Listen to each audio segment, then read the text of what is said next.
Comment augmenter tes revenus en freelance? Alors si tu es travailleur indépendant, tu es certainement confronté à cette problématique.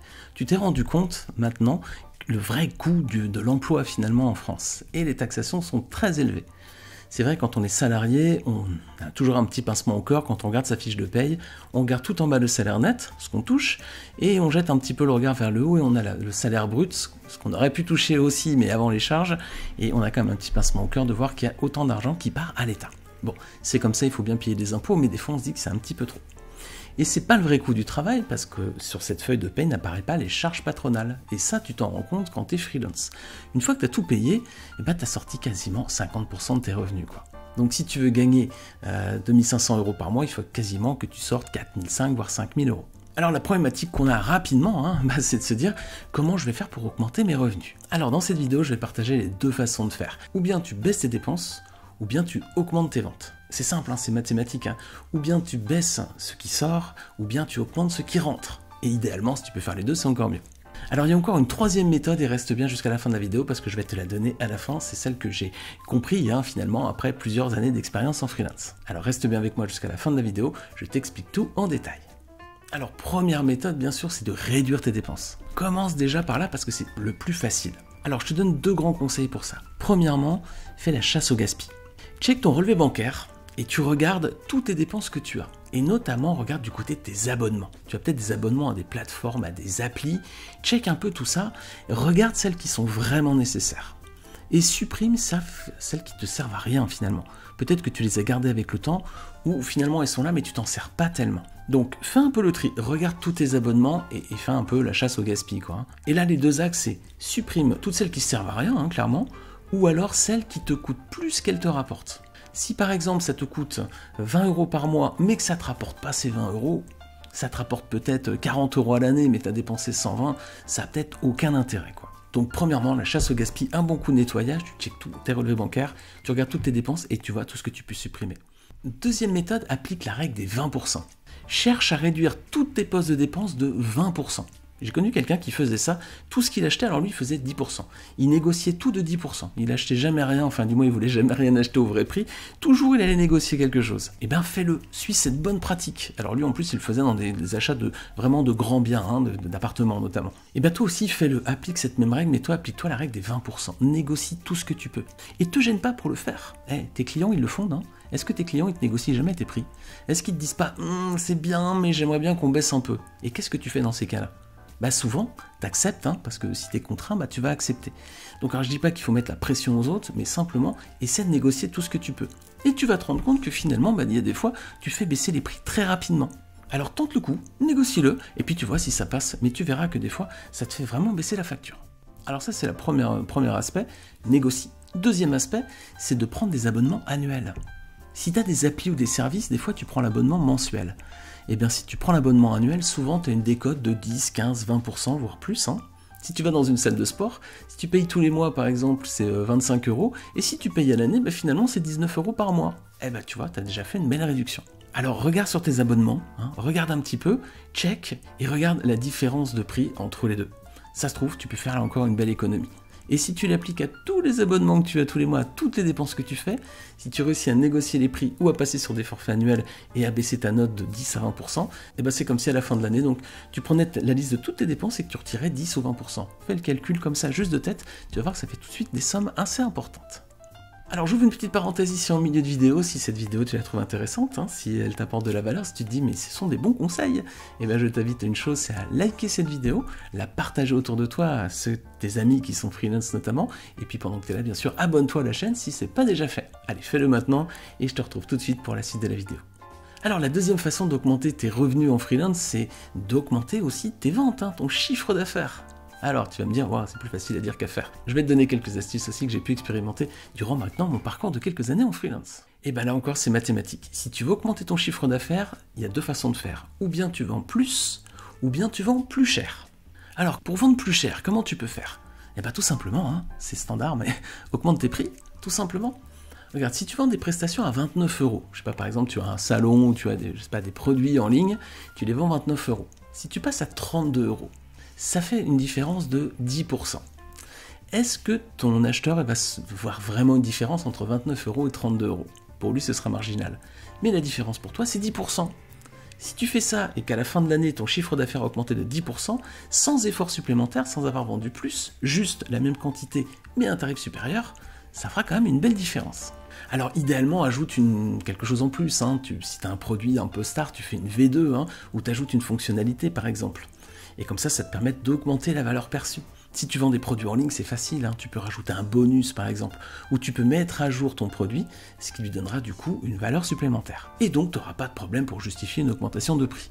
Et bien là encore, c'est comme négocier les prix, tes clients le font, et bien les prix qui augmentent, tu le vois autour de toi, quand tu vas faire tes courses, tu te rends bien compte que ce qui autrefois valait 5 €, aujourd'hui ça en vaut 6 quoi.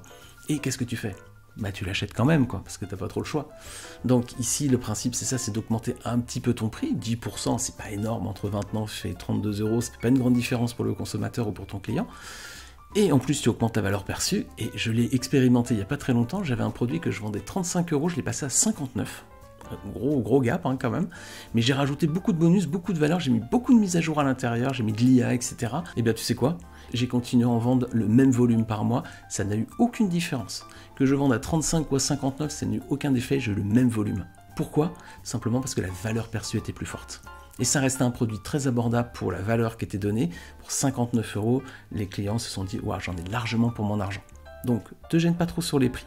Bien sûr, il y a des barrières psychologiques à pas franchir, mais essaie de monter un petit peu graduellement. Et dès que tu vois ton volume de vente qui baisse, là, c'est le warning, c'est peut-être que tu as été tapé un petit peu trop. Donc, soit tu rajoutes encore de la valeur, soit tu redescends un peu ton prix. Donc, la première façon d'augmenter tes ventes, c'est de vendre plus cher.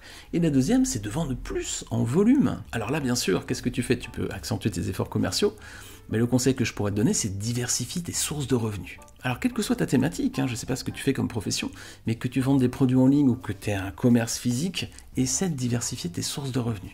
Je me suis lancé il y a 6 mois, j'ai vendu des produits et des formations en ligne, et à ce jour, ça m'a permis de vendre plus de 700 produits pour un revenu total, donc un chiffre d'affaires supplémentaire de plus de 37 000 €. Alors ça, clairement, c'est un chiffre d'affaires bonus, c'est un chiffre d'affaires que j'aurais pas fait si j'avais continué à faire mes prestations de conseil. Donc toi aussi, tu as de l'expérience que tu peux partager, il y a du savoir que tu peux transmettre et que tu peux partager à d'autres. Lance-toi sur des formations en ligne. Moi, je les fais tout simplement. Regarde, j'ai des formations qui sont des petits produits et 37 000 € de chiffre d'affaires supplémentaire. Je peux te dire que ça me permet de payer pas mal de factures et j'ai pu augmenter fortement mes revenus. Donc, je t'invite clairement à expérimenter. Lance-toi, ne fais pas des choses très complexes. Moi, je fais des petits produits, des formations qui durent à peu près entre 1h30 et 2 heures. Je mets beaucoup de valeur à l'intérieur. Je fais des prix qui sont vraiment très très accessibles. Ça me permet de générer pas mal de volume et d'apporter beaucoup de valeur. Et donc, du coup, mes clients sont contents, ils se fidélisent et ils prennent ensuite mes formations suivantes. Là encore, n'investis pas beaucoup, il suffit juste simplement que tu prennes un téléphone comme je le fais ici pour le filmer, tu mets tes formations ensuite en ligne sur une plateforme comme Podia par exemple, celle que j'utilise, et ça te permet avec des outils très simples de générer un bon chiffre d'affaires. Si tu veux plus d'infos sur Podia, je te mets un lien tout en bas, c'est un lien affilié, si tu cliques dessus, ça fera une petite commission pour moi au passage. Donc, si tu veux augmenter tes revenus, tu as deux façons de faire. De façon principale, c'est de réduire tes dépenses ou d'augmenter tes ventes. Tu as une troisième façon, et c'est celle que j'ai comprise avec maintenant quelques années d'expérience en freelance. C'est quoi ? C'est optimise ton portefeuille client. Aujourd'hui, tu as un volume de clients. Ces clients ne sont pas tous les mêmes. Il y en a qui te rapportent peu, il y en a qui te rapportent beaucoup. Mais il y en a aussi qui te prennent peu de temps et d'autres qui t'en prennent beaucoup. Un client peut te rapporter peu, mais finalement, tu consacres peu de temps dessus, donc il est super rentable. T'as un client qui peut peut-être te rapporter beaucoup plus, mais qui va te prendre beaucoup plus de temps. Et au final, c'est peut-être pas le plus rentable des deux. Parce qu'en plus, le client où tu passes plus de temps, c'est souvent le plus exigeant. Donc, ce qui est important pour toi, c'est de bien segmenter ton portefeuille, de bien faire la part des choses, de regarder quels sont les clients qui sont les plus rentables au final. Et pas seulement en termes de chiffre d'affaires, mais aussi en termes de temps consacré. Et je l'ai fait l'année dernière, et quand j'ai regardé bien dans mon portefeuille, j'ai retiré les clients les plus énergivores et les plus chronophages. Tu sais quoi ? Et j'ai pu dégager 70% de temps supplémentaire. Et du coup, j'ai pu me concentrer sur d'autres prestations, notamment les formations en ligne, ce qui m'a permis de générer donc ces 37 000 €. Donc tu vois, j'ai un moment, il faut savoir accepter de se dire, je me débarrasse de certains clients qui font du chiffre d'affaires, mais ils me prennent aussi beaucoup de temps, et pendant ce temps-là, j'ai pas le temps de faire autre chose. Si tu les écartes, tu récupères du temps et tu peux générer du chiffre d'affaires supplémentaire. Ça peut être une bonne stratégie. En tout cas, pour moi, elle fonctionne. Je t'invite vraiment à regarder de près.